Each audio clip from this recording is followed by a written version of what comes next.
Hello and welcome back to the port. I'm the Gaff Major and this is Admiralty Reports. Admiralty Reports is your gameplays with my commentary, and if you want to submit your gameplays then the email address will be down in the description. So this is a game submitted by Eternal Abyss, and he's playing the German Tier 7 Tech Tree Cruiser, the Hipper. Now this is a game of domination on Trident, and it's a Tier 6 and 7 game. On the enemy team we have an Akazuki, a Leterabao, a Wichita, an Edinburgh, a Gneisenhower, a Colorado, a Roma, another Gneisenhower, and a Jean Bar. So as always, the higher tiers are very top heavy when it comes to the classes of ships. And then on the friendly team we have a Sirius Atsuyu, a Z23, Eternal Abyss playing the Hipper in a division with an Otago B, a Richelieu, a Sinop, a Gneisenhower, and Nagato, and an Iowa. Now he's spawned on the centre left and he's swinging out to the left, but keeping his guns trained onto the Bravo objective, simply trying to provide some cover to the friendly destroyer. And also down in the description will be the modules and the commander build that Eternal Abyss has used during this game.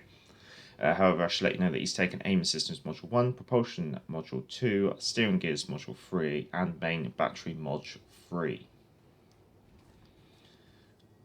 And it would become as no surprise to you that he's taken the Azur Lane Hipper Commander.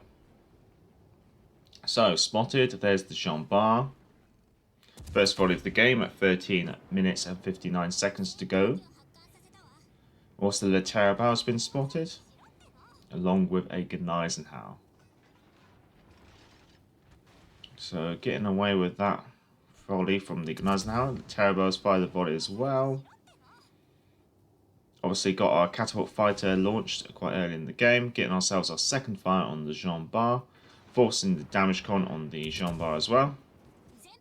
Launching those starboard torpedoes as enemy torpedoes pass on our port side and to our bow port as well. So that's one launcher from the Leterabao.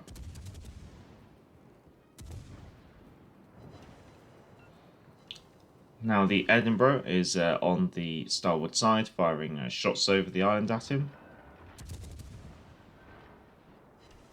Getting our third fire overall, but it's a fresh fire on the Jean Bar.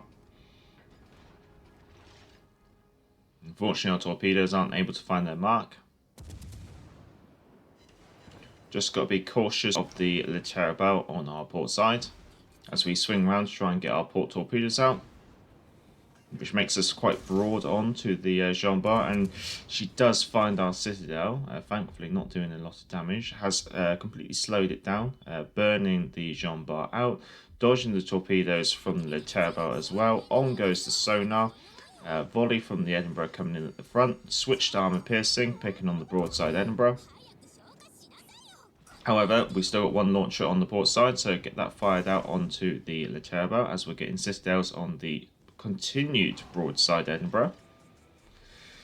Having to use the Jean Bar as a brake in order to try and throw things off, getting a torpedo hit on the Leterabao as well as our secondaries continue to pick away on the Leterabao as our main battery is firing AP into the Edinburgh. There goes the Edinburgh with another citadel.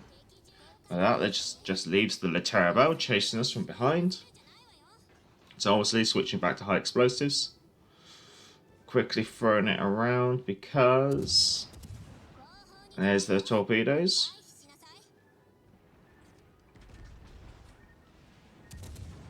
See if we can finish off this Leterabao.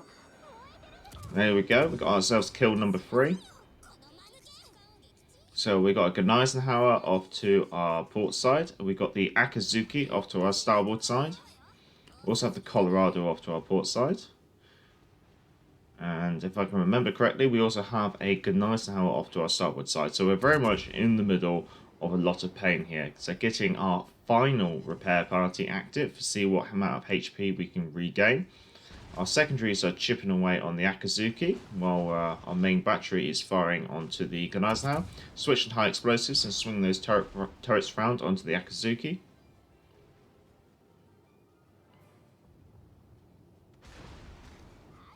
That also means we're getting ourselves angled against the Colorado and the Gneisenhower, which is behind us. Our sonar is just coming off of use and is now going to cooldown. Getting kill number 4. But we have the gunners now bearing down behind us, getting our port torpedo launchers fired. Thankfully, the gunners now wasn't able to take advantage of our broad nature at that moment. Got high explosives loaded and using that to pick on the gunners now. Switching to armor piercing as the gunners now is going broad on, which does make it appear that the torpedoes are going to miss the Gneisenhower. Getting our rear turrets off. Getting our fore turrets off. The Gneisenhower's down to a sliver of health. Unfortunately, 2 bounces. Might as well launch that catapult fighter.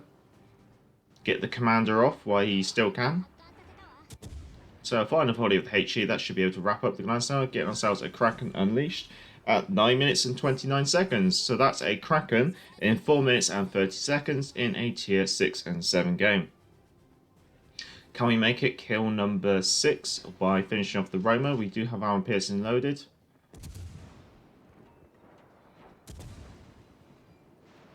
All close. Will we have time for another volley before those fires?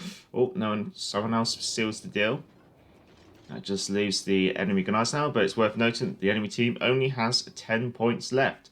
1 more ship sunk on the enemy team, and that's the end of the game. So that's the game finished in 6 minutes and 6 seconds. So here we are at the end screen. The Eternal Abyss managed to get himself 103,000 damage from 96 target hits and only 1 torpedo hit, and getting himself 5 kills. And yeah, that basically gets him Kraken Unleashed, First Blood, and Dreadnought. And that was a ridiculously quick Kraken at 4 minutes 30 seconds, and a ridiculously quick game at tier 6, with it being 6 minutes and 6 seconds from start to finish. And you got to think the first minute of that game is simply people usually jostling for position and things like that. So potentially that was only really a 5-minute game at the higher tiers, which, well, I won't say any more, I guess you could say.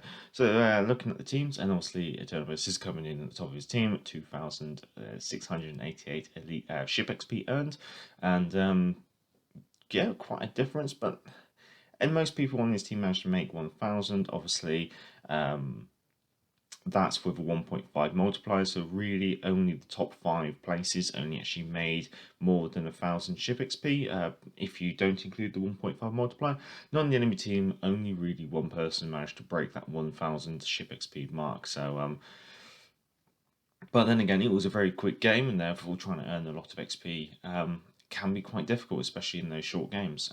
But yeah, no, it reflects very well for Eternal Abyss, I have to confess.